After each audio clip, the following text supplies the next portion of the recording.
It's got a Hickey too. I'm sorry, what? The Hickey, right there. Your thumb's covering it up. Oh, yes, okay. I think Tavis called those a Hickey. Little print dot. Oh. Well, the Hickey, that's what we're calling these things now? I think that's what they're called. Yep, that's what it's called. Hickey is actually a technical term in the printing industry. But just so that you don't have to take my word for it, let's check Google. Here we go. Any print defect caused by a particle either of paper or other source of debris attaching itself to the printing plate, blanket, gravure, cylinder, or other image-carrying surface. And then it goes on to say there's different types of Hickeys, depending on what makes it or what shape they are, if you want to classify them. But just calling it a Hickey is sufficient. It is what it is. Here's another one. Pre-pressure. Yeah, it looks like pre-pressure, but it's a kind of a pun. It's pre-press is the work that you do before you print something.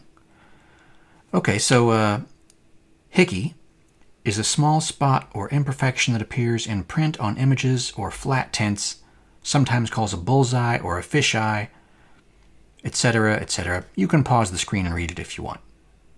Here's another one. Printing Industry Midwest, Glossary of Print Terms. Starts with A, goes on down. We'll just go on down to Hickey here.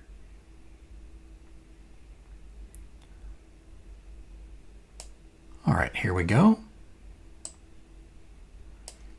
In offset lithography, spots or imperfections in the printing due to dirt on the press, dried ink skin, paper particles, etc.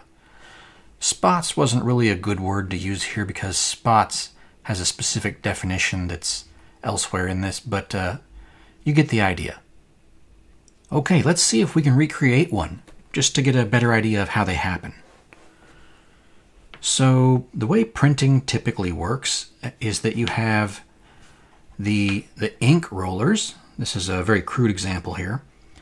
You have the ink rollers that supply the ink, and then you have the printing plate, which has the engraven image. So the rollers with the ink contacts the plate, gets the ink onto the plate, then the plate rolls up against the print blanket, which is kind of a squishy surface, like a foam rubber kind of a stuff. So that transfers the ink from the plate to the blanket, and then the blanket rolls across the paper or cardstock, whatever you're using, to transfer the ink onto that. Now, if you just went straight from the plate to the paper, you get a reversed image. You also might wear out the plate faster or damage the paper because the plate is metal, which needs to be pretty durable for a high volume of printing. So, without getting into too many technical details, that's pretty much the way it goes. So, I don't need to print an image, so I'm just going to skip this step. I don't need the plate. I'm just going to print, we'll say, a solid square shape. I'm going to ink this, stick it on the page. So let's see if this ink is any good. Let's hope so. Okay. So here we go. We'll see if we can pick up some ink. Did we pick any up? I don't know. It's really hard to tell with this foam. Maybe this foam isn't receptive to ink.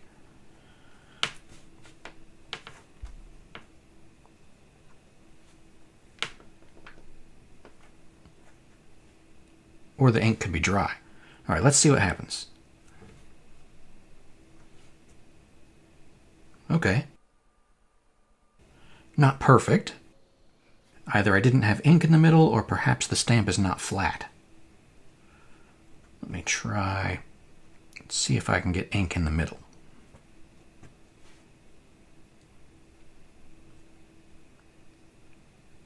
Doesn't look like it. The stamp is probably not flat, just a piece of wood that I glued some foam onto. Alright, so we can see that a part of the stamp is working, so I'm going to focus on that. So what we have here is a piece of debris. It's just a little wood chip from when I was cutting the hunk of wood off. So we're going to fasten that onto the blanket. Now normally debris in the print facility would be something like a piece of cardstock or something like that. It could just be, dust. It could be anything. And it would stick to the ink because printing ink is kind of thick and waxy like paint, unlike this, which is pretty thin. So let me stick this on here. I'll be right back. Oh, hey, I just remembered. I actually have some offset press printing ink that I can show you. So this is black ink that would be like what they use to print magic cards.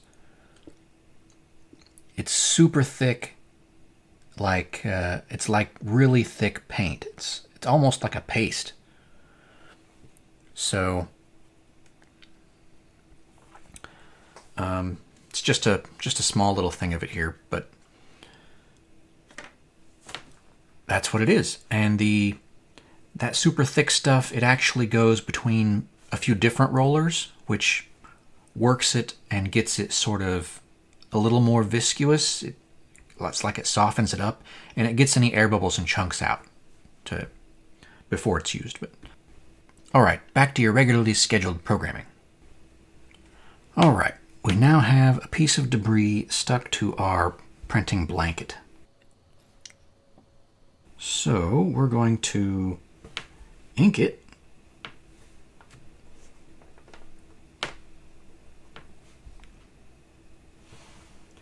And then we're going to stamp it down here.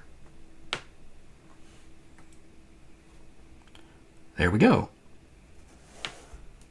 We've created a printer Hickey.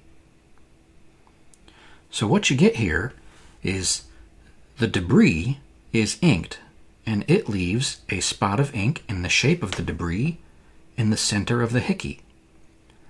And then, because of the height difference, I don't know if you can see the height difference, but there we go. So there's a height difference between the surface of the Hickey and the surface of the blanket. And that height difference creates this void space around the center dot. That's because the blanket is flexible. So then you get, normal printing around it. Now that white color is white because the paper is white. Normally in 4-color printing you have cyan, magenta, yellow, and black, which would be blue, red, yellow, and black in layman terms. So you might see other colors besides white there. Maybe you'd see blue within that spot, and it would look like a blue Hickey, but it's actually on the red layer because this is red ink. So there you go. That's how Hickeys are made. Little science experiment. Hickeys don't affect the entire print run, but they do keep occurring as long as the debris is stuck in place.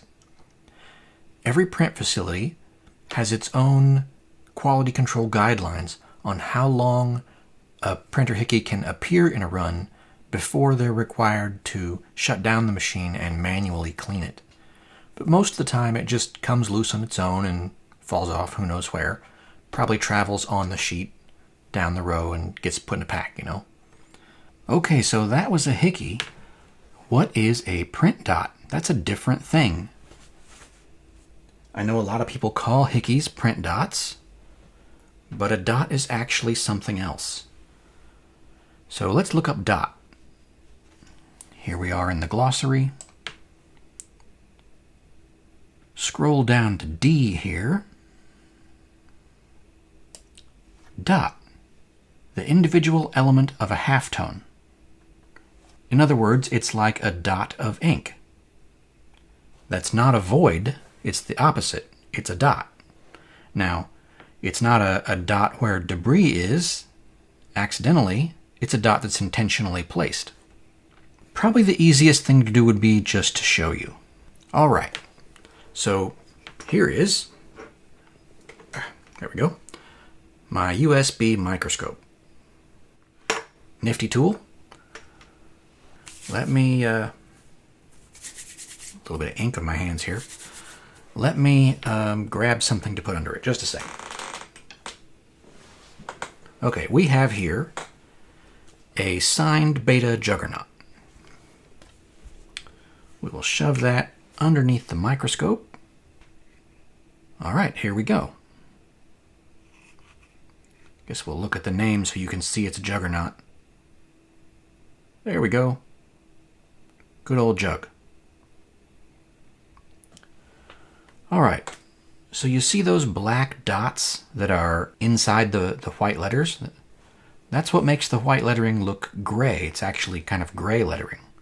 So the white space between the black dots is unprinted cardstock, and you make that look gray by scattering black dots across it. I'm going to move over to the casting cost for a minute.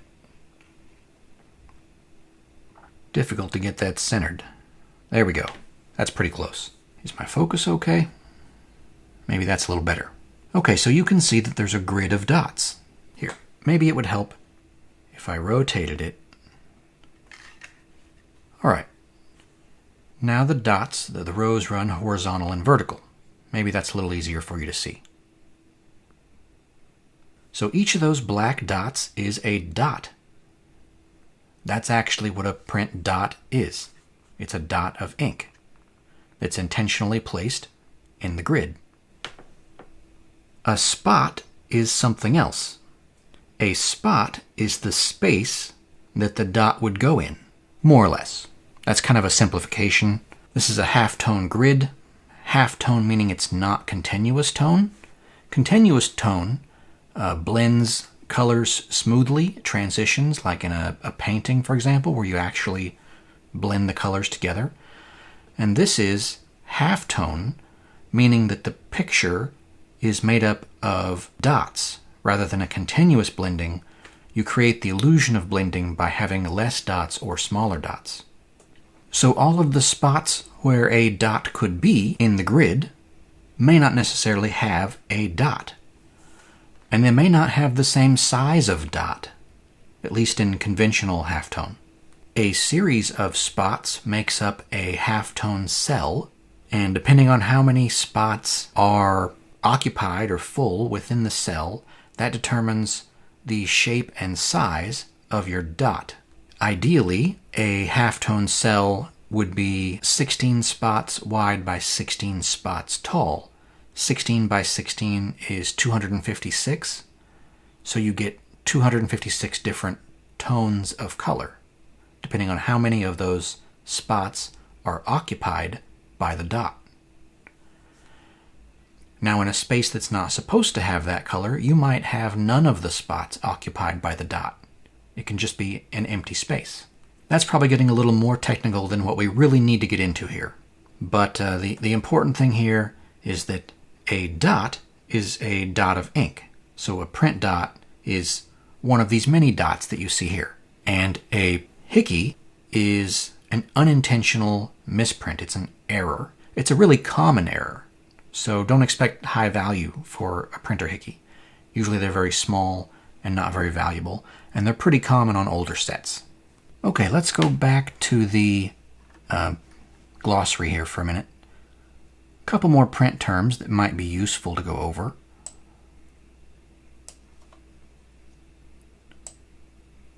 Let's look at AM/FM screening. That's not a radio station. That has to do with the two different types of how to make the grids of dots. So the traditional printing, commonly called halftone, but actually both types are halftone because they're both made of dots. Traditional printing, you have this line above it, AM, which is amplitude modulation. That's where all of your dots are equally spaced. They're in a grid, but the size of the dots changes to vary the blending or the intensity of color, the fade from one to another. You adjust that by changing the size of your dots. So if you want to fade to a lighter color, your dots get smaller. The other option is FM screening, which is frequency modulation, and that is also known as stochastic, and this is how alternate 4th edition is printed. That uses the same size of dots everywhere, but varies the space between the dots. So a more solid color would have a higher number of dots in that area, and when you fade to a lighter color, you use less dots, not smaller dots. Okay, that's kind of off topic for what we were discussing here in this video, but I had the glossary up and I wanted to mention it. So if you know what alternate 4th edition is, there's a little bit more alternate 4th edition info for you. Both sides of the card are printed that way. As you can see, Alt 4th doesn't have the typical rosette printing pattern. Unfortunately, sometimes people mistake them for fake cards. They're worth more money than regular 4th edition though, so learn how to recognize them and don't throw them away. With some practice, you can recognize Alt 4th just by looking at it. The card on the right side of the screen here is Alt 4th. It has more vibrant colors. Alt 4th also feels different from regular 4th when you touch it. Alt 4th is a little more smooth and slippery. The easiest way to recognize it is probably by looking at the back side. In this picture, the card on the left is Alt 4th. The top right corner of the A in Magic is darker colored than regular 4th. If you're sorting through a lot of bulk 4th edition cards, you can find Alt 4th by using a black light. Alt 4th cards have a UV-resistant coating so they don't glow bright white like typical 4th edition cards. On the screen here, the card back on the right side and the two cards on the bottom right are Alt 4th. Alternate 4th edition is the first set of Magic cards to be printed in the USA and released to the public. They were made by the United States Playing Card Company in Cincinnati, Ohio at the end of 1995. The company name is often abbreviated as USPCC. Only starter decks were made, no booster packs. If you're looking at sealed product, Alt 4th is conveniently labeled on the side of the box. So this one right here is Alt 4th.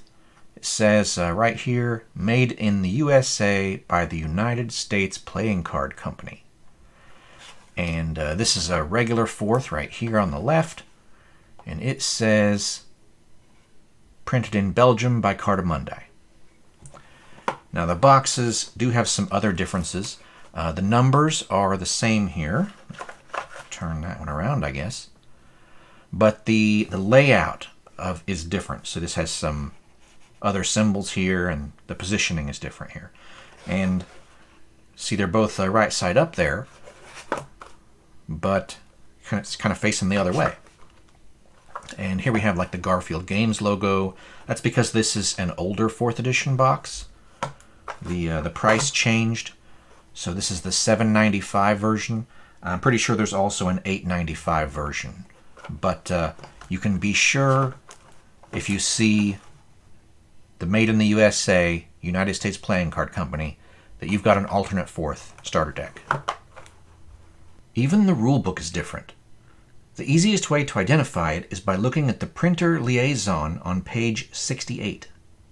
Luke Mertens is the name on the Cartamundi booklet from Belgium, and the one on the bottom there is USPCC. Alternate 4th didn't work out as a product. Wizards of the Coast and USPCC had a disagreement, lawyers were involved, and the two companies stopped working with each other. Decades later, in 2019, Cartamundi purchased USPCC.